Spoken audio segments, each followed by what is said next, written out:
Skookum1 Street Professor once again. Just a few supplementary notes from today. I haven't really tuned into the news.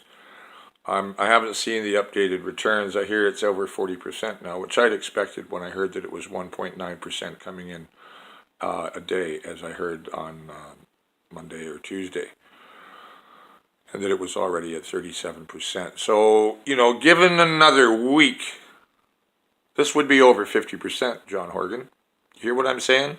And the people that are working long hours and not able to get to Service BC on their very limited hours, and who have difficulty getting there because they do not own vehicles, nor maybe can they pay for parking, which is certainly the case here in Maple Ridge. You don't have to pay to park your shopping cart, but you do have to get somebody to watch it, and the kids are working. I talked to three guys that are single fathers, struggling to work. And they don't have time to go to Services BC because they're paying the bills as single fathers, right? And I won't get into the minorities. And I won't get into the students not having places to vote, and they're not being places to vote in the soup kitchens. Or notices at welfare. Apparently there were notices on campus, but so why not at social assistance offices? They're all citizens too. You have to be to get the system, You have to have an address to get a check. People say to me, they don't have addresses. You people know so little about the poor. And most of the guys I know in the shelter are the working poor. These are guys that lost their homes or their kids to their wives and are living on nothing. I have a good friend. He's an iron worker now. He's up in the modular housing up on North Street. So I'm happy for him. He was in the tent. No, not in the tent city. He was in the shelter here for the longest time. Long time. Right? And that never used to be in BC. Shelters not since the 30s. Come on. Not when I was young. Not that I ever heard of. Maybe down on Water Street, the guys who really had bad liquor problems. Anyway, so the thing I really coming back to talk about is that low result in the Northwest, and I want to see the other ridings up the coast and in the interior as to where the returns are coming from. And what does it say if as it was the other day, what I heard, it was under 20% in the Northwest? Okay, that's a huge area of the province. That's bigger than any of the maritime provinces. Well, except for Newfoundland and Labrador. It doesn't have a lot of people in it, but they're the only ones there, right? And so why aren't they wanting to take part in the democracy of this province? Is it because they're First Nations? Is it because they're working stiffs, whether they're immigrants or youth? They're struggling with being young families, or single mothers, or single fathers, or struggling. And the other guys who are voting in those places are no doubt the guys who want the pipeline jobs. But a lot of the people across that strip, across Dakhak territory and the Gitxsan-Wet'suwet'en Confederacy, down Nikssan, Niskina, out in the Tsimshian country on the coast, right? They don't like the capital, and they have reason not to like it. And that's a big problem in this province, that we have that many people who boycott our system of government, which is really, especially what the Gitxsan-Wet'suwet'en do, that they don't recognize Crown sovereignty at all. And the Indian Act chiefs, they if they try and sign away something, no, they have no authority to. The hereditary council of the Gitxsan-Wet'suwet'en Confederacy says no. The reason they have that power is because their people are behind them. So their people aren't voting in this, I'm guessing. I don't know anybody in the Skeena to call and ask, who's not voting. And that's what the polling companies and the papers aren't telling you. They're saying, people aren't engaged, they don't want to vote. Hell with that. They're in school, they're on the res, they're totally disengaged in the shelters, or because they're on the res or in a First Nation that rejects what the Crown has in mind, the Crown meaning what Victoria wants on behalf of Vancouver's capital resource wealth, which isn't even native wealth. I mean, like, from BC, a lot of it now, right? And it never really was, right? But it was more I guess you'd call it homegrown. But times have changed, so I'm really hoping that the referendum does pass, despite what I believe to be the NDP's attempt to screw the Greens by not engaging the new voters. What? No, not engaging who's not on the voters list. Just recognizing that there is a voters list. There's also a list of citizens that's easily compilable. And one of my young friends, he's about 37, he just said the same thing to me that the chief steward on the ferry said. And that's who said this to me when I brought this issue up about the voting problem. He just, right away, he's about 40, Asian Canadian, don't speak, I think he speaks Chinese, he's, been here a long time, his family. He just held up his phone and said, pointed to it, this is how we do it. And that's exactly the same thing that everybody's young to me now, almost. But my 37-year-old friend also said, he pointed to his phone. Oh, can't be secure. Oh yeah, like ballot boxes that can't be stuffed aren't secure either.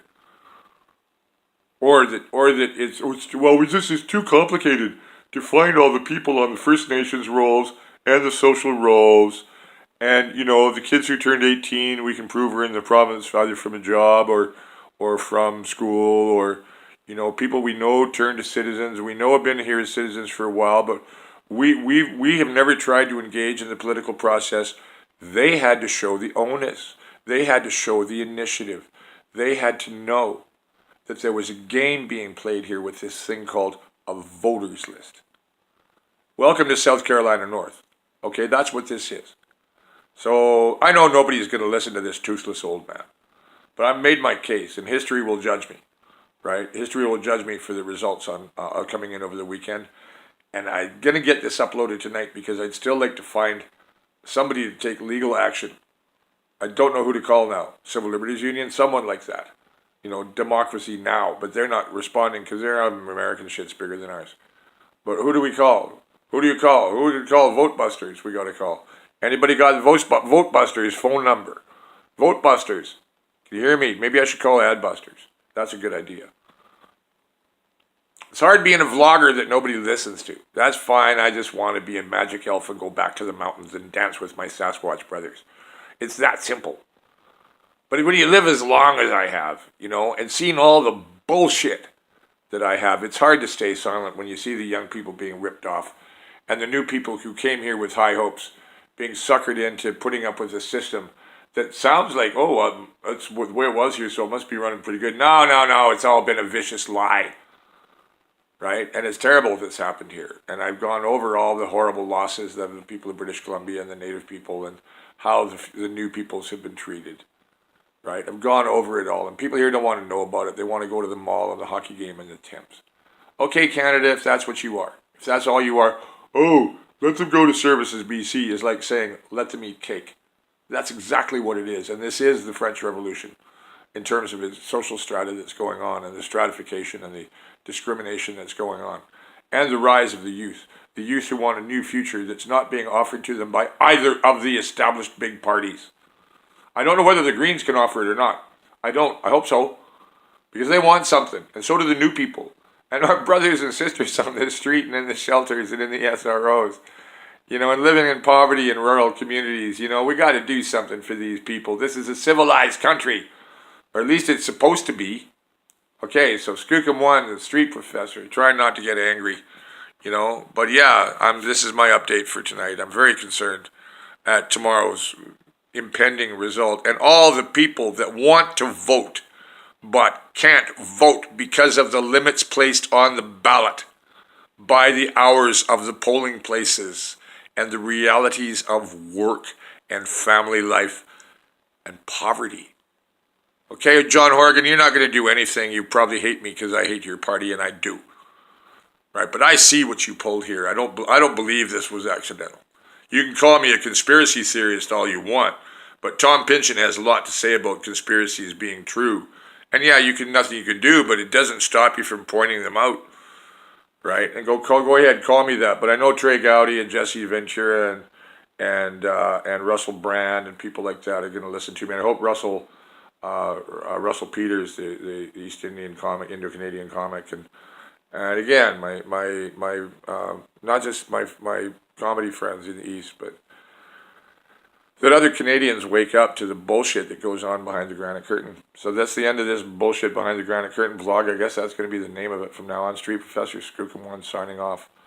Hoping tomorrow works out, but still angry about, still knowing that Santa's pissed off. I can hear him. I can hear Santa calling me to go out there, right, and find people to get them to vote. But I'm a very old elf, right, and my body needs to recuperate, and I've had to go vegetarian. This is what you get for hanging out with elves, okay? So anyways, I want to go back to the mountains and dance with my Sasquatch brothers. So please pass democracy tomorrow. Please get everybody you know who should vote for their future. Get them, drive them to the polls right up until 4:30. Insist they stay open till 9. Insist they stay open till 10. Insist they stay open till Sunday. Why not? Why not? Why not, Santa says. Santa says, why not New Year's Eve? Why not? Do you not want all the citizens of this province to vote on the future of its democracy? Or don't you? I don't think you do. I don't think you want the young to vote. I don't think you want the poor to vote. I don't think you want the new people to vote. And that's why the white ridings are where the turnouts are highest, and the ridings with those other elements in them, notably the Northwest, where the native population is very high.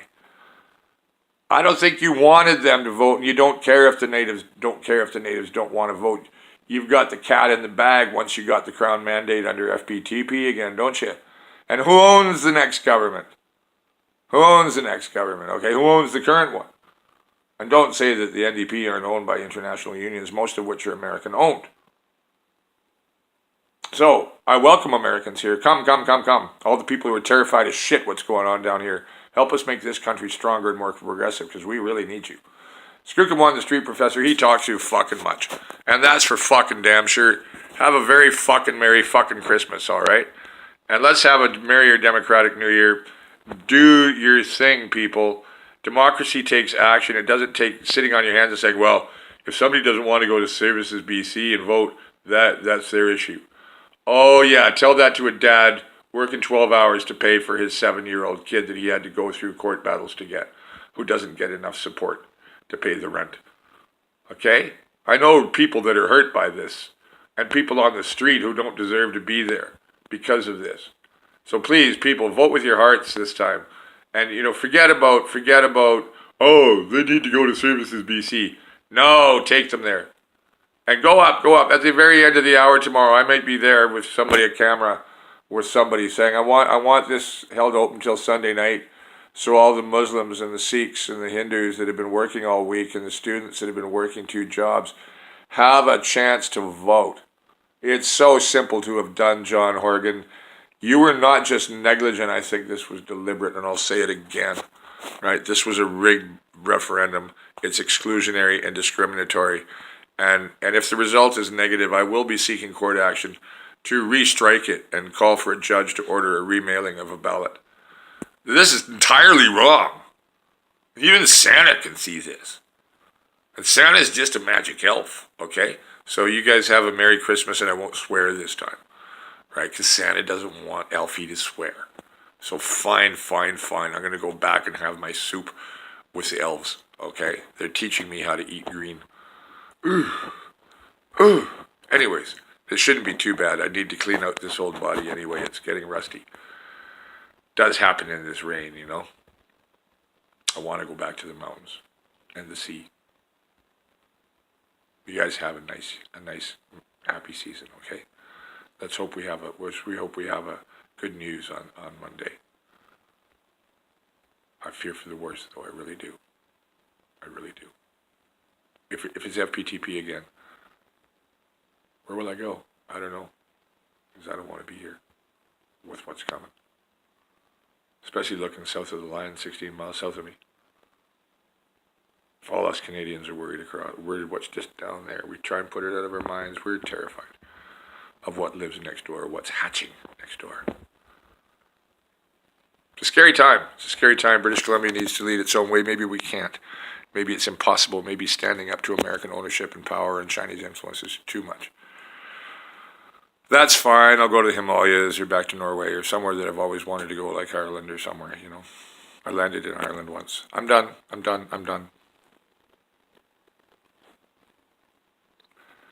I'm done. I'm out of battery again now.